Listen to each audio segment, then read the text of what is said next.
So I'm going to introduce myself just a little bit. My name is Megan Cure. I have worked at Grand Island Area Habitat for Humanity for nearly 9 years. It'll be 9 years this June. So just a little while. It doesn't seem like nearly that long because I feel like we're always planning 3 or 4 months ahead. So I feel like my years there are very, very short. Which is nice at work. So I started out as the volunteer coordinator. I am technically now the assistant director, but I still call myself volunteer coordinator because that's the bulk of what I do. That's really my job, is making sure that we have enough hands, enough bodies on the construction site every single Saturday to build the homes, and that we have enough people at every fundraiser to pull those off, just making sure that really the volunteers are there. And it's a wonderful job for me because I love working with people. My favorite times are on the construction site when I get to go out and actually work with the volunteers. I'm definitely a people person, so. I also serve as our faith committee's liaison, so I go to all of the faith committee meetings, and I sort of act as a go-between for our affiliate office and that committee. So that's why I get to do a lot of these speaking engagements at churches, with different Bible study groups, stuff like that, because it's part of my job as that faith committee liaison. So, and then of course, in my job description it also says other duties, as assigned, which I don't know if any of you have ever had that. That's a dangerous line to stick in somebody's job description. I didn't find out just how dangerous it was until after I took the job. So, a little bit about Habitat for Humanity. It is a Christian ministry. It was started in Grand Island in 1992, so it's been going for quite a while. We build 4 to 5 houses every year, depending on our applicants, depending on what we can afford to build, availability of lots, availability of contractors, things like that. So typically 4 to 5 homes. Right now we are finishing up House 98, and we just started House 99 yesterday, so that's really exciting. That was actually the first day on our faith build, and I'll talk a little bit more about that in just a little while. For those of you who are really awesome at math, that means we're coming up on House 100, so that's going to be a huge milestone for us. We're really, really excited, and I'll talk a little bit more about that in a little while too. One of the things that I always like to cover when I talk to a new congregation or a new group is kind of our top 3 myths about Habitat. A lot of people think that Habitat gives homes away for free. That couldn't be further from the truth. The families and individuals that purchase these homes not only pay us for them, but they also have to put in an incredible amount of work just to be considered for the program. They have to go through a very lengthy application process, which we're currently in the middle of right now. So once they fill out their application, which is about 9 or 10 pages long, we go through it with a fine-tooth comb, and then starting today, actually, we're going to start our interviews with those families. So if they're a couple, if they're a single person, they come, just them, leave their kids at home, and it's them and an entire committee of family selection people. So it's very, very intimidating, if you can kind of imagine that. Once they get through that part, then we do a home visit as well to make sure that they're prepared for home ownership.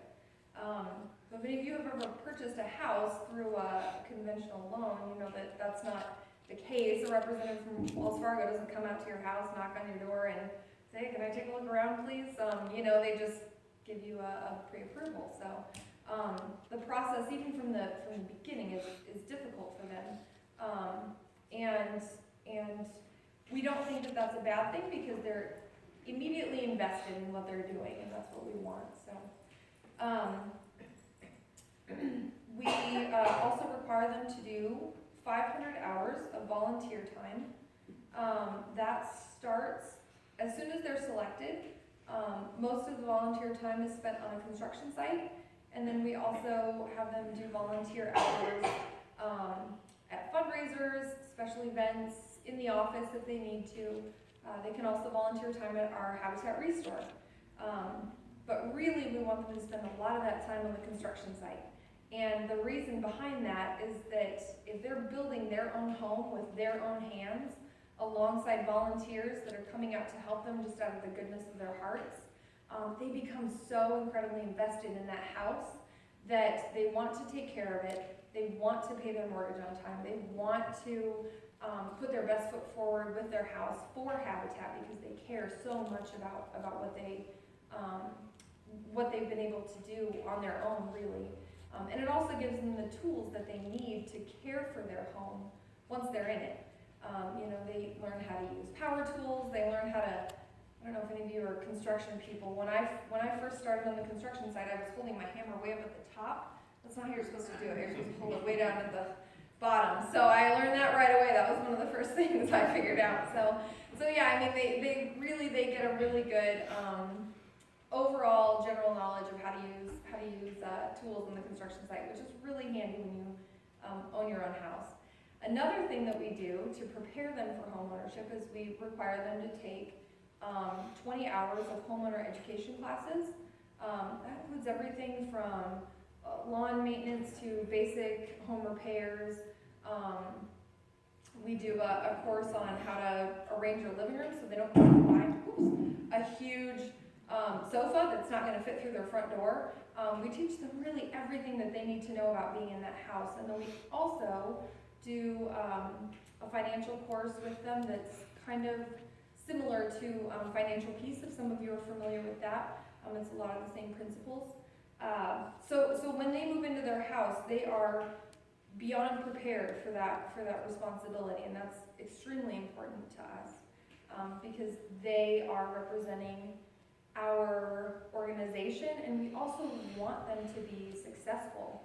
We don't want to set them up for something that they're going to fail at. We want them to be really successful homeowners, so that's why all those requirements are in place. Another myth is that we only select certain people. We have heard we only select single moms, we only select people with kids, we only select certain ethnic groups. None of that is true.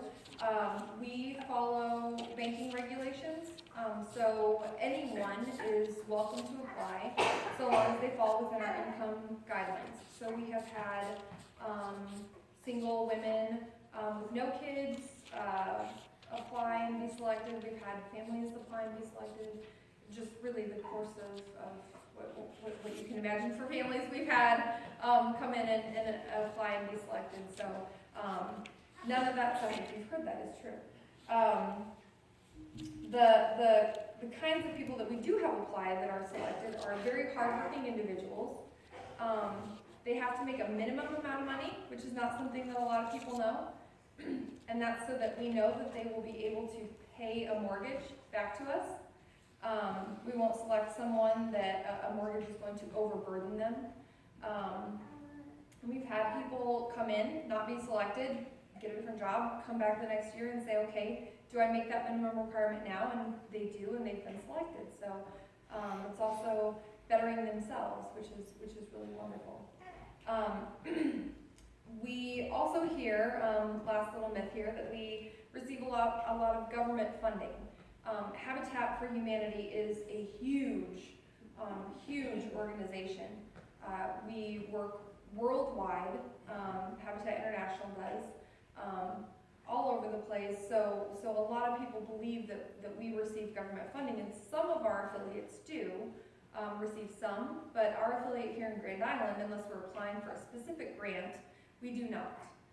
We rely solely on donations from the public, from our fundraisers, from grants that we apply for. And then we also have something called the Fund for Habitat. So I mentioned earlier that those families are paying a mortgage. Well, that mortgage money that they're paying goes directly into what I just called the Fund for Habitat. And we use that money to build more homes in our community. And it's part of what helps us stay self-sustaining. So it works out really well, and it's also another one of those reasons why it's so important to us that our families understand the importance of paying those mortgages on time. One question I get a lot when I'm taking questions is, what's your, how many people are late, how many people have you foreclosed on, and the answer is very, very few, because they're so invested, because they care so much. Occasionally we'll have a family be, maybe a week or two late, but they call immediately in a panic, like, we're coming, we're gonna pay it. So it's rare that we have to call someone and remind them to make their payments. So, which we believe speaks a lot to our selection process and that education process.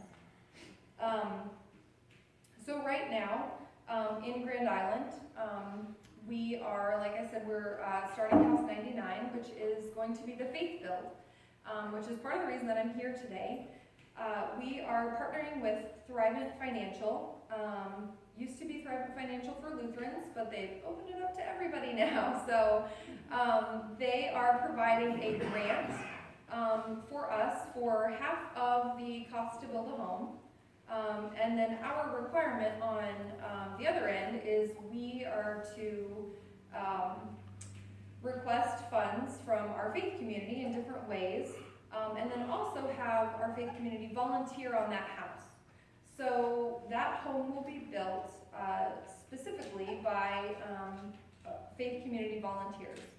So different churches, different religious organizations are coming together to build this home in conjunction with Thrivent Financial, which is a really, really special thing. It's always a fun build, and it's always a really special build for us because it gets the entire faith community in Grand Island together and working together towards one common goal, which is really a neat thing to see. So we've also been working out on Capitol Avenue.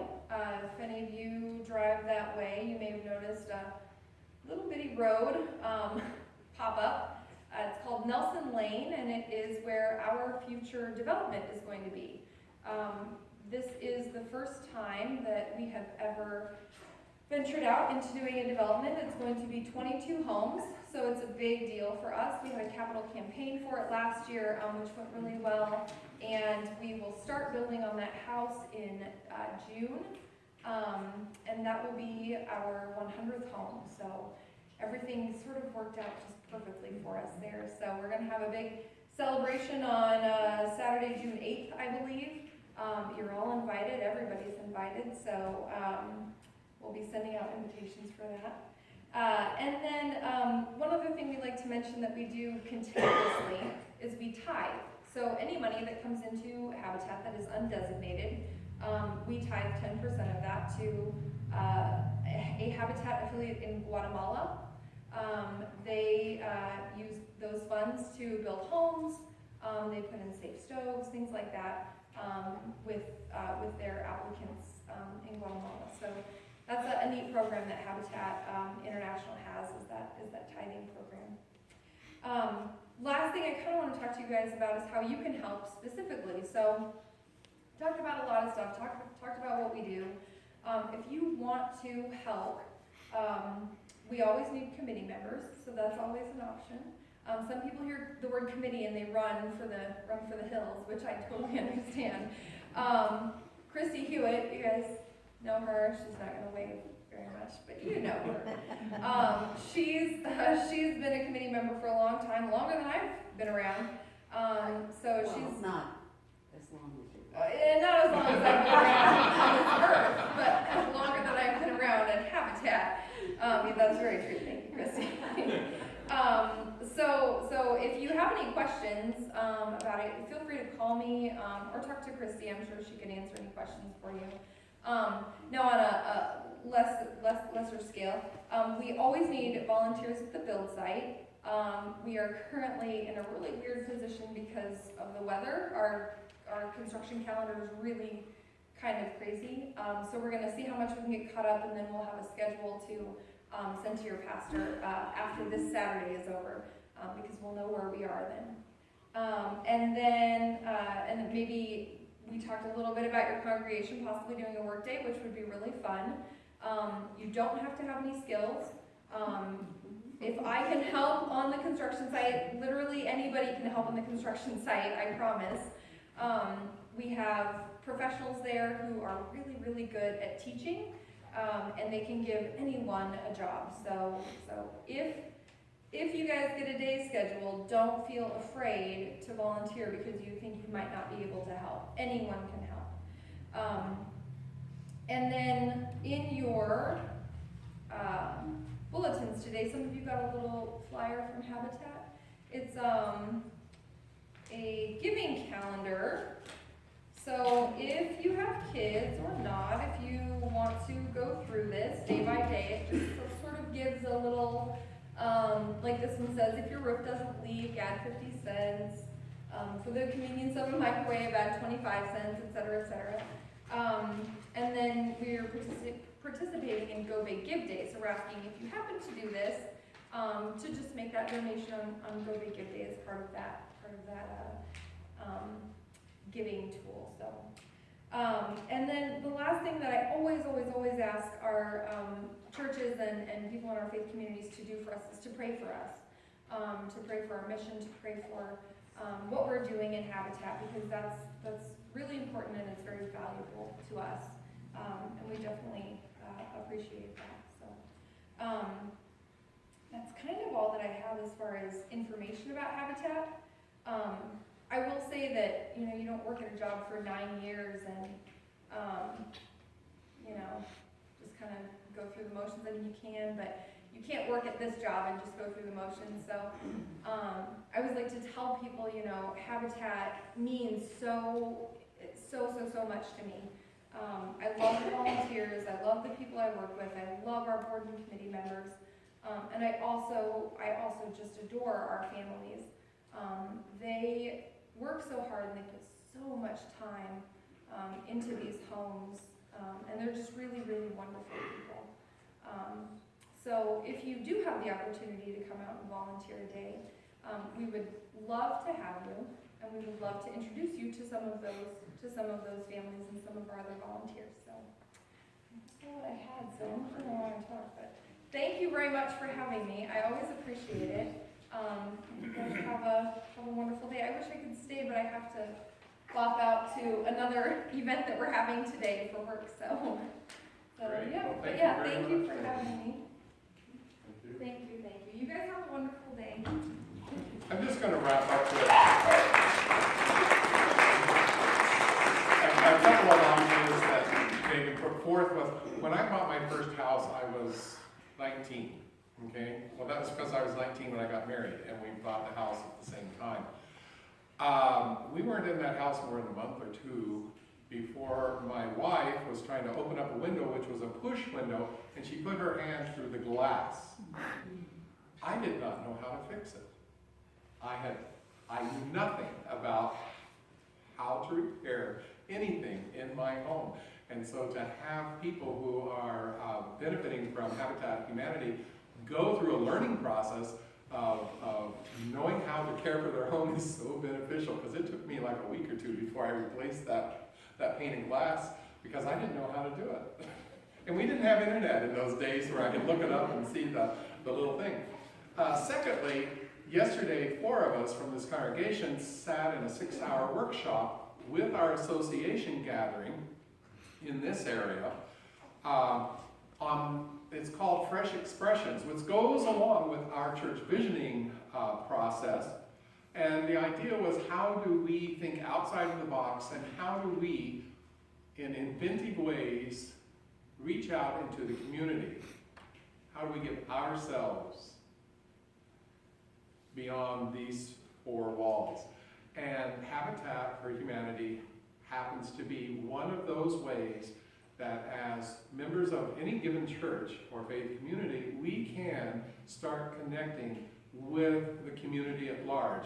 We'll have the opportunity, because if we're having a few people volunteer, 3, 4, 5 of us volunteer for a Saturday, that's not enough for a whole day work crew, but if they put us with another church or 2 who are volunteering that day, we have a chance to interact with other faith communities as well as just people from the community at large, and making new friends and connections, and building that, what I call kingdom reign in our community.